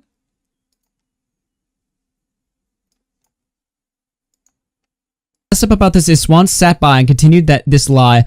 Being through two says John played a these are well documented rather than drama.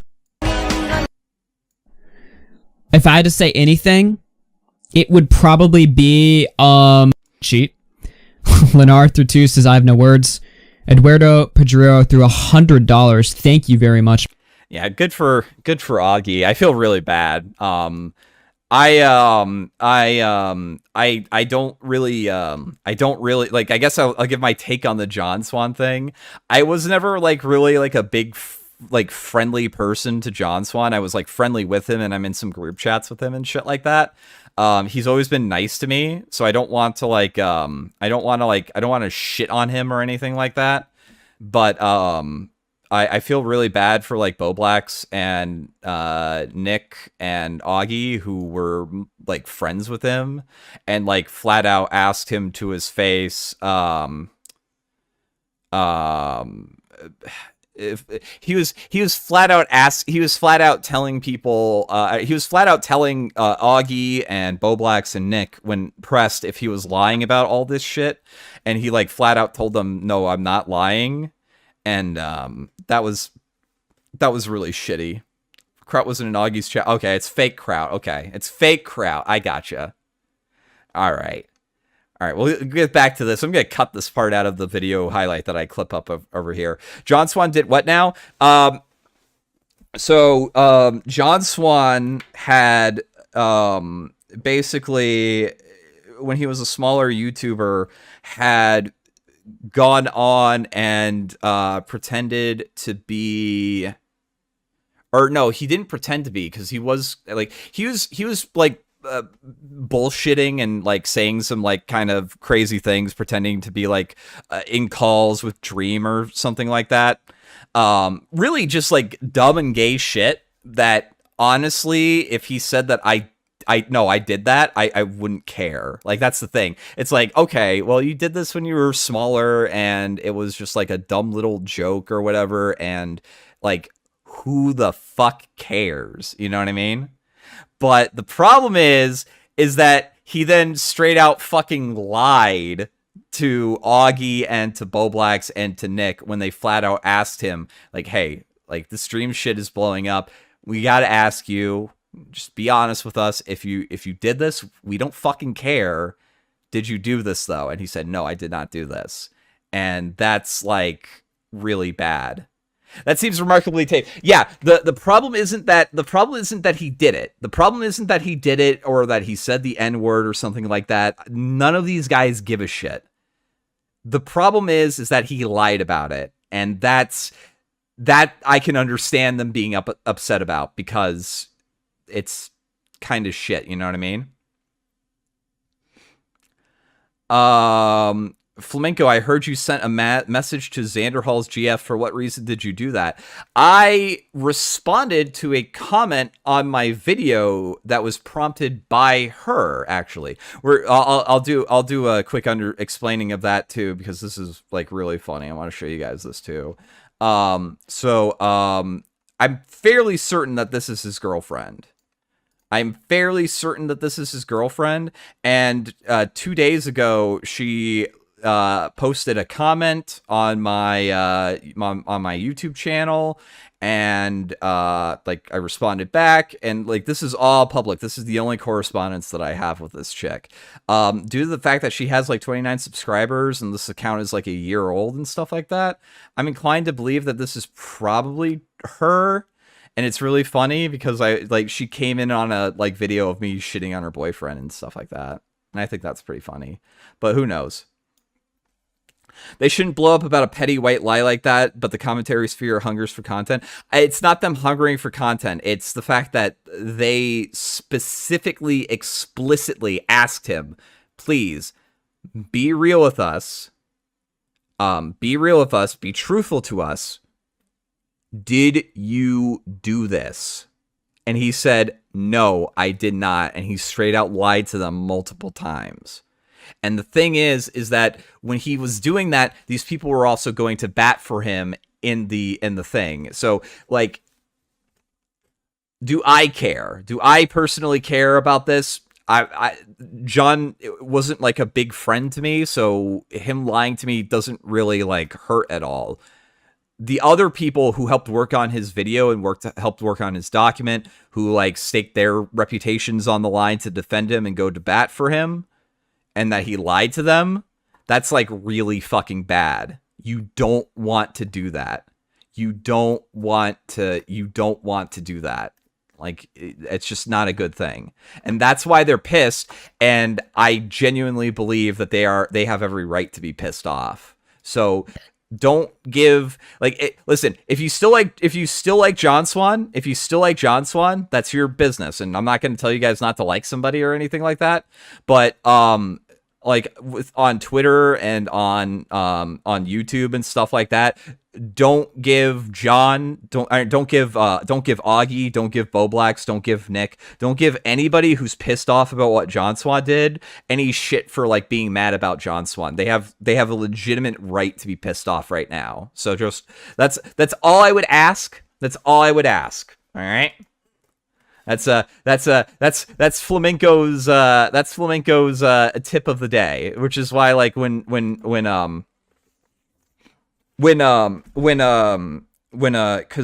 Nicholas Diorio is working on a video on Vaush, and part of it was with me, and he specifically asked me out front, like, before all this starts, I like need to know, did you do X? Did you do Y? All that stuff.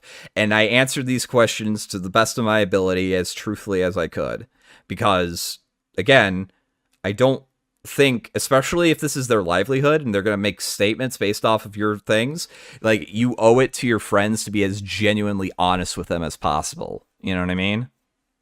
So, yeah. That's my take on the John Swan stuff. It's a little bit of a tangent. I'm gonna cut this shit out, by the way, because it's boring. People who want the thing here, one second. I'll give you the link real quick.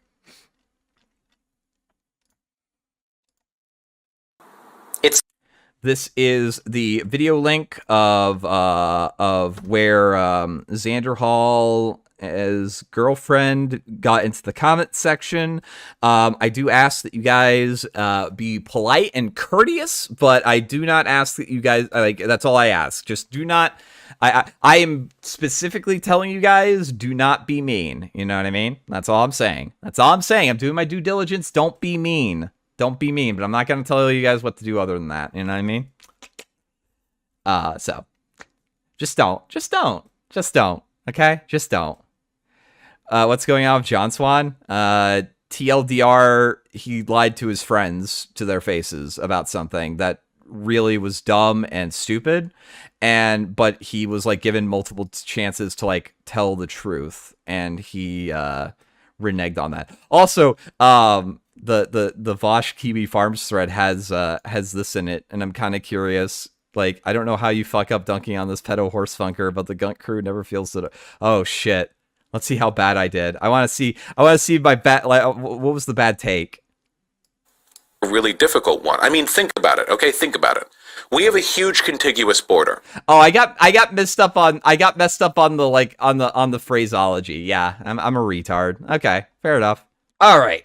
Millions every year, and it would cause damage to our economy because we don't have the institutions capable of facilitating that. And it would make our country worse, and we would be a laughingstock to the rest of the world because dumb fuck lefties actually directed econ policy without thinking about any of the shit they were saying. Okay? Stop. Holy fuck. Okay? Jesus Christ. Think for a little bit. Think about what that might do to our system to just allow everyone in. Okay? That's the long-term goal. That's the long-term goal. Not now. Jesus. You can make a system better without jumping to the fucking post-state communist utopian solution. It's almost as if he understands that his policies are untenable, but he doesn't want to like let go of the grift. Now, what are other solutions to this? Okay. Well, I think first and foremost, we need to talk about child detention, because this is infinitely more pressing an issue than what's going on right now at the border with adults. If you're an adult and you move across the border, you have, at the very least, you have the maturity to fully recognize the risk you're taking and engage with the world you're moving into, bad as it may be. But that's not the case with children. It used to be the case that if children came up, provisions were made to allow their quick release. No, what really was the thing beforehand was the children actually didn't come across the border with the parents. However, like I said before, in 1997, the Flores Agreement kind of created a perverse incentive for families traveling together across the border to receive preferential treatment, to have a non-detaining thing while their court cases gets panned out. And due to the fact that most of these people are economic migrants, that's just enough to like be able to get the money that they were seeking anyway, and then leave the country. So it creates a like I said, a perverse incentive, because if you travel across the border on your own and you get picked up on your own, then they have no reason to not detain you, and therefore you're just wasting your fucking time. However, if you bring your kid across, put your kid in danger, however, you also get a get out of jail free card. And that is probably why we have an influx of this happening, as well as like an increase in unaccompanied minors being sent across the border, because, you know, fuck it, we'll just do it this way. It's a problem that was caused by like what was generally probably like a decent like compromise, but it came out with like a really bad loophole. Released to where? Well, here are some potential solutions for the issues that we're having right now with children coming up from the border. First and foremost, detention is unacceptable. Maybe like for a day to like process, but beyond that, no. Like get some numbers down, you know? No, detention is 100% acceptable, especially since like they're not being put into prisons, they're being put into like a place to be held until they can get processed and figure out where they need to go. If they need to be like released to like relatives, or find their relatives and release them, or wait for their parents' court cases to finish up, like one of these is like the thing, but it's not like it's a prison. It's like, yeah, no. But beyond that, like long-term detention, even short-term detention is just unacceptable. What I would like to see is a sponsorship system, okay? Think of it this way, okay? His solution is basically to dump them into the foster care system. Yeah, that's a really brilliant idea, especially with how bilingual most foster parents are. That's a real winning solution, right?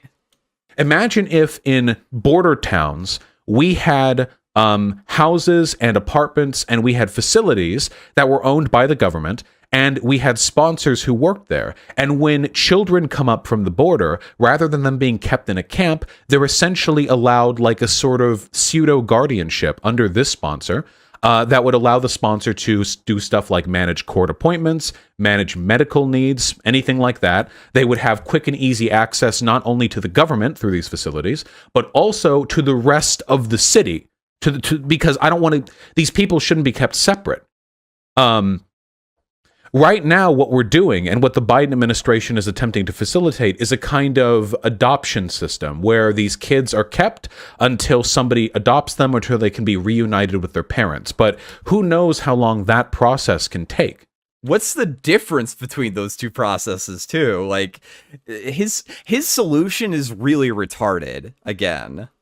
I think that a system where you decentralize a little bit while still having a top-down approach for managing the intake of child migrants would be infinitely preferable. Now, again, these are unaccompanied children. If we're talking accompanied children, if we're talking children that are with families, we should go back to the Bush era procedure. Why do we detain these people at all? I need to be perfectly clear, okay? There is this myth amongst conservatives that children are being falsely claimed as children by sex runners or cartel members to provide a narrative that there's no harm that can be done by that family. So, this is a very interesting and important aside of how spin works. Because, again, we do have an NPR article that says, again, more than 31,000 migrants found with fake documents in the past year, federal agents say. Immigration agents say they have identified more than 30,000 migrants over the past year making fraudulent claims about their age or family relationships. So, we have the true statement.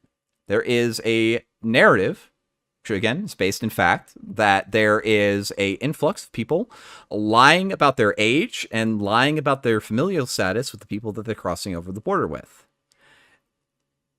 Then you add in things that aren't actually being claimed, that this is the result of sex trafficking, or that this is the result of... There is probably like a good portion of it that is like sex trafficking, because like, why wouldn't you? If you're like an evil cartel and the immigration policies are just like, okay, well, they're family together.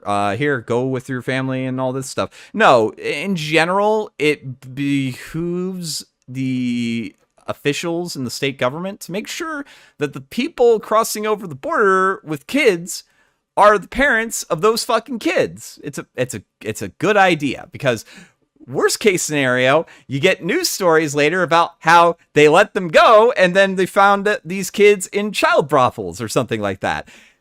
Not a good look for the federal government. It is what we call a shit show. It's in the political world. It is a shit show if that happens.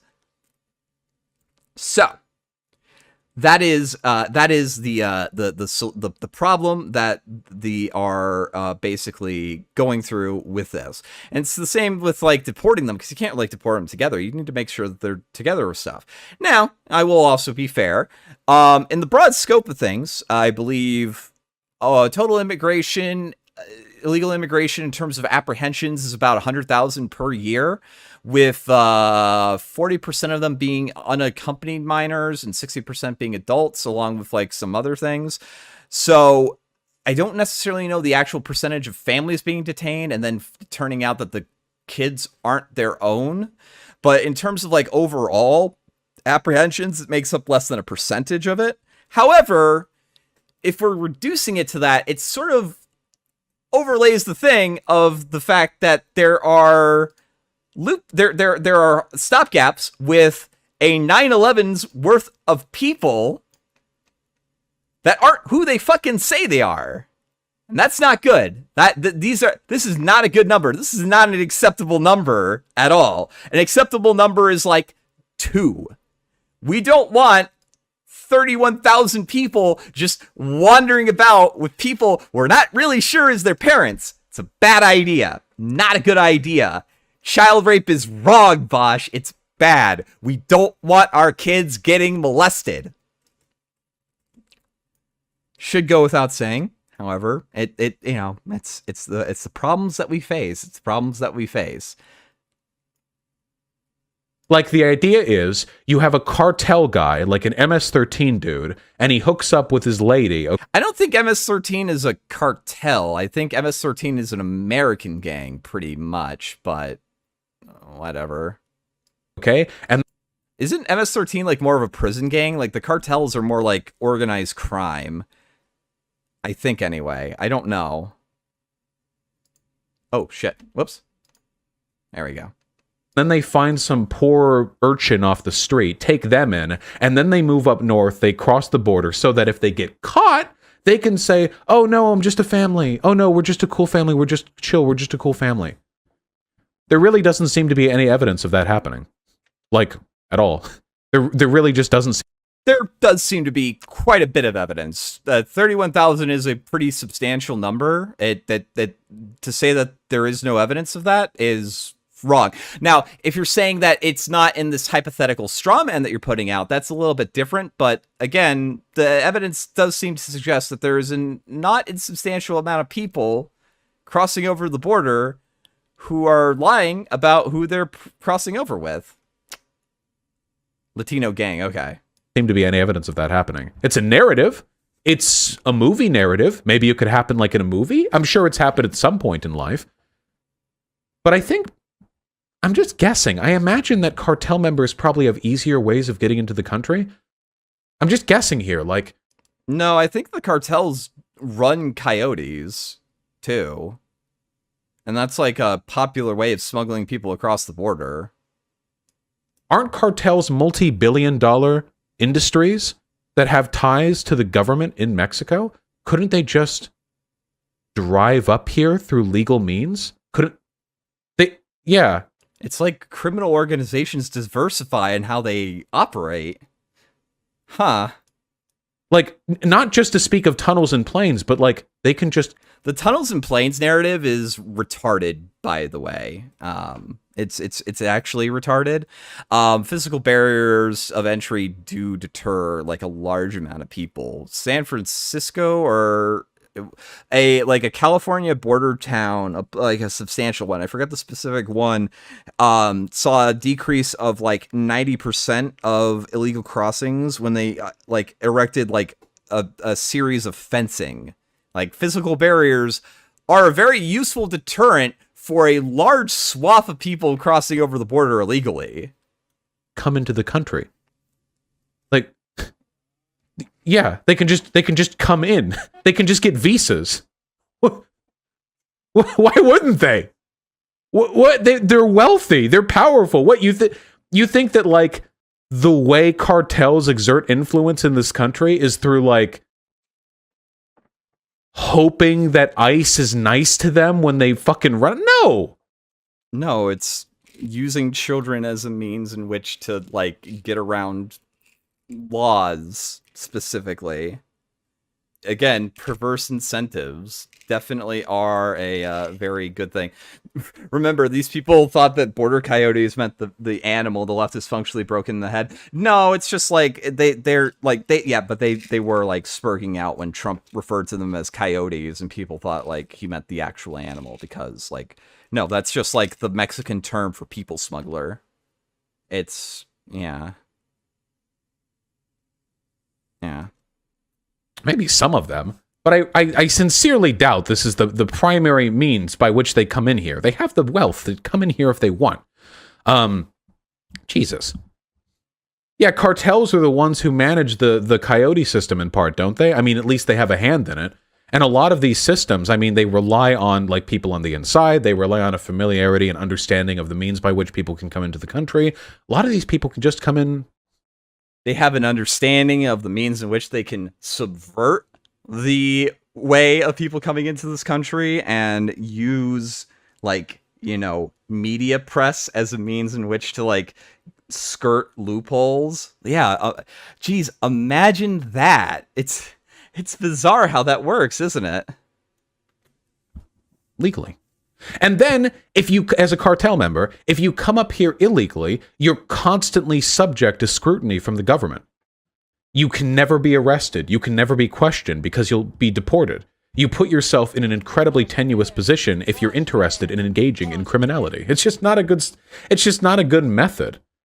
But conservatives say this to justify kids being separated from parents. They say that. Guys, criminals could never, ever exist because they have to worry about getting arrested. If a criminal gets arrested, then that's game over. Criminals would never do something illegal because if they get arrested, like, they can't be criminals anymore. What? What? That doesn't make any sense. That's retarded. That is really stupid. And he's really stupid for saying that. Yes. They say, oh, well, we don't know if they're actually their kids. We don't actually know if they're related. They're probably just some crazy drug cartel member. Let's separate the kids. No evidence. So we shouldn't do that. You know, there is evidence. You just didn't really, like, look into it, or there's no evidence for your straw man that you made up, which I guess is true, but, like, that's a retarded statement to make, honestly. If a family comes up here with a kid with them, that family has taken a massive risk, and the likelihood of this family bolting is pretty goddamn low. children are a huge liability, like a massive liability. We're not talking about like criminal, like a single guy with like a criminal background who can slip out from under the law. We're talking about a family with no connections, no ties here, may not even speak the language. You really think that they're going to break like court date for their potential asylum or immigration status to like flee, to be manhunted? If they don't have documentation within the country, and the country has already exhibited the tendency to like look the other way and not really give a shit, and they were willing to take a kid across the border in a dangerous part of the country, then yeah, they would. Like, they're going to get manhunted. It's like, okay, how are they going to find them? They don't have documentation, and they don't use documentation. That's a really stupid statement to make, isn't it? That's really retarded. It just doesn't happen that often. The evidence suggests that the best way for us to deal with immigration right now is to invest resources not in the detention of immigrants, not in a carceral system, not in locking them up, not in doing whatever the fuck ICE has been doing to them for decades, okay? Given the fact that we learned what carceral means today, and he said carceral and then locking up, it's just like, oh wow, that's retarded. That's not the solution. The solution is to have them in, check them. You have to keep track of people coming into the country, promise a court date, and have a system of sponsors and government agents whose job it is to make sure that the people who come into this country have a fair shot at engaging fairly with its legal system. Does that make sense? Or we could just, enforce immigration laws as it's written on the books and get rid of people who are in the country illegally. That's another way. His way is like, oh, well, we're just gonna like have massive taxpayer things for people who aren't citizens of the country. Yeah, that's always a good move. Fucking filthy globalists. Failure is not these camps. Biden's failure will be when he doesn't abolish ICE. He will not. And that will be his failure. Everything is downstream of that. Because the reopening of these camps is an inevitable consequence of a preservation of the system that exists right now. And nothing but bold, revolutionary change of our immigration system can even come close to fixing it. I don't think he's going to abolish ICE. I know he's not going to abolish the DHS. How based would that be? Jesus. He's doing what seems like, within a terrible system, the reasonable option. But the best option is to act outside. He's doing exactly what Trump did on this issue. It's just he gets a free pass because he's not orange. Same with Syria. It's weird how that happens. But, what are you going to do? Side of that system. If by some miracle he does abolish ICE, you have to wear his merch on stream for a week. Let me be clear. If Biden abolishes ICE, I will spend a month singing the guy's praises. I'm not kidding. If he abolishes ICE, do you have any... I mean, you just spent 41 minutes, like, dick riding him and defending him, so, yeah, no shit. Any idea? Now, he's not going to do it, but do you have any idea how unbelievable that would be? Yeah, I will personally suck his old man dick, okay?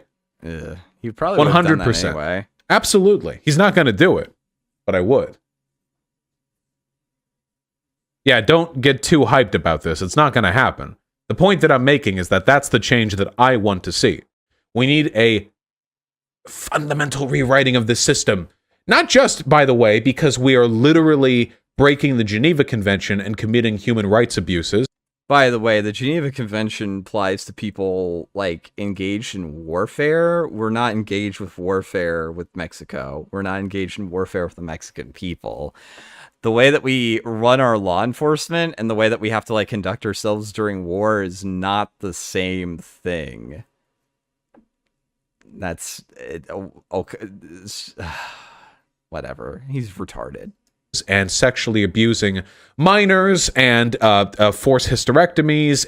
There's probably going to be hysterectomies and sexual abuse under Biden's administration. I think when you just have like a large amount of people, eventually something like that is just going to eventually happen.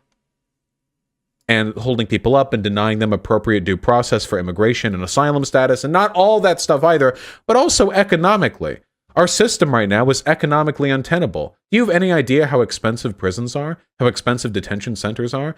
The thousands and thousands of people who we pay, whose job it is to... You know how much cheaper a wall would be and not having to detain anybody? Oh, man.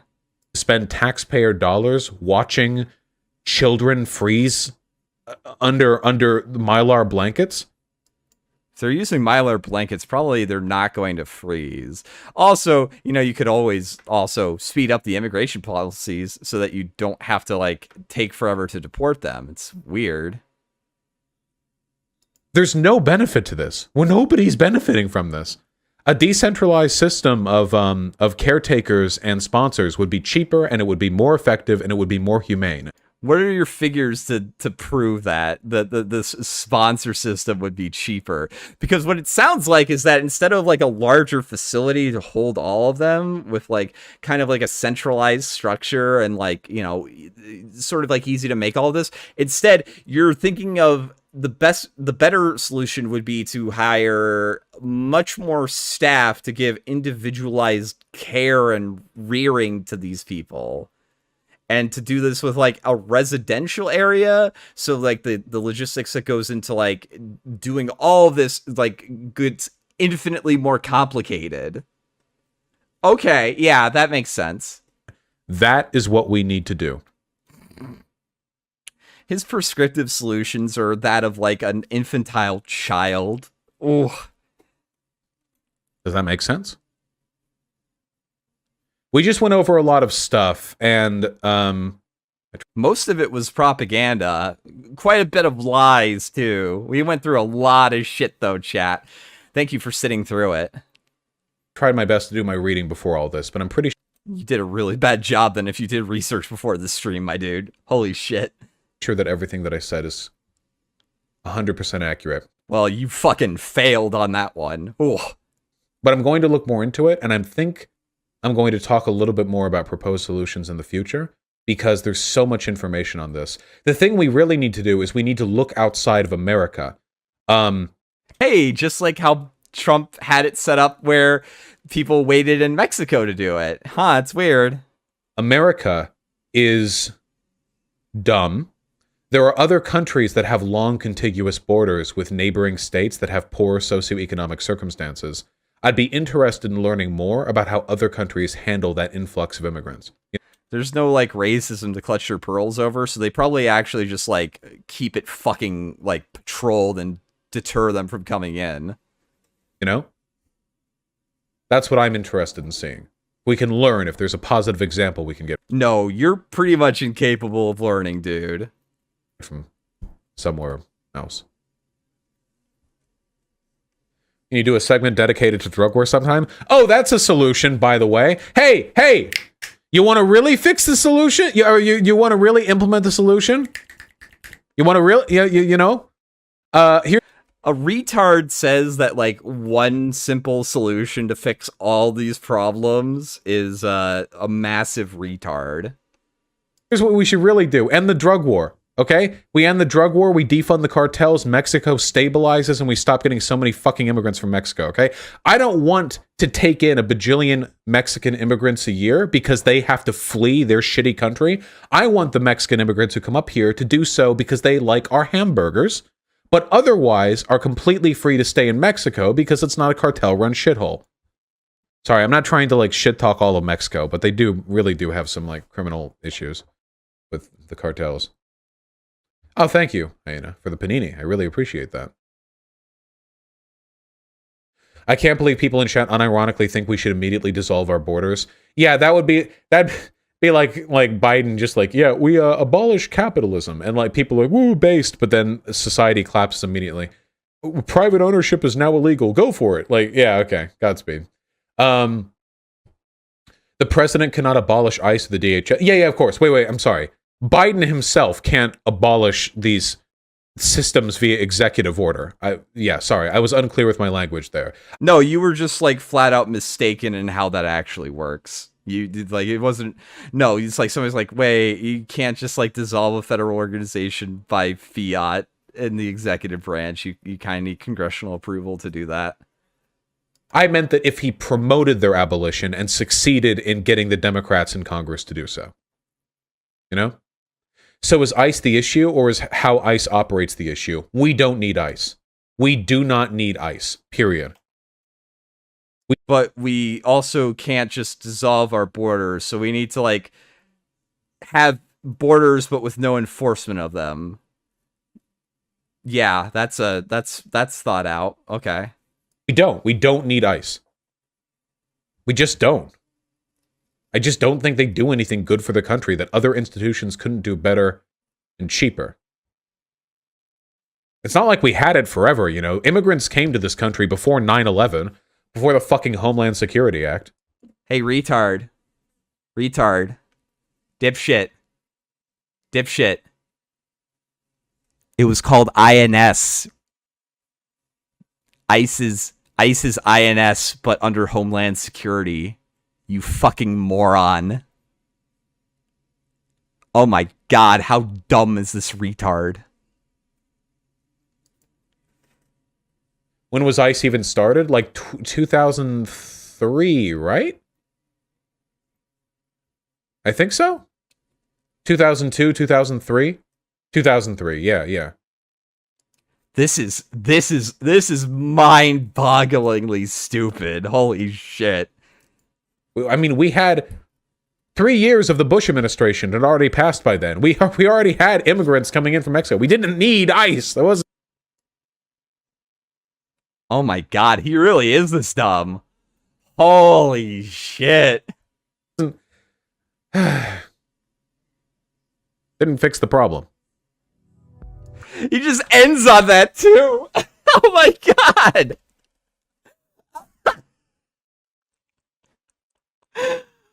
Oh man. Holy shit.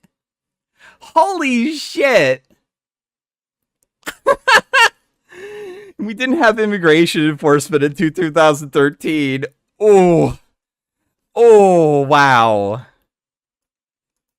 Vaush is a dumb person, dude. There's dumb, smart people, and there's smart, dumb people, but he is a dumb person, dude. Wow.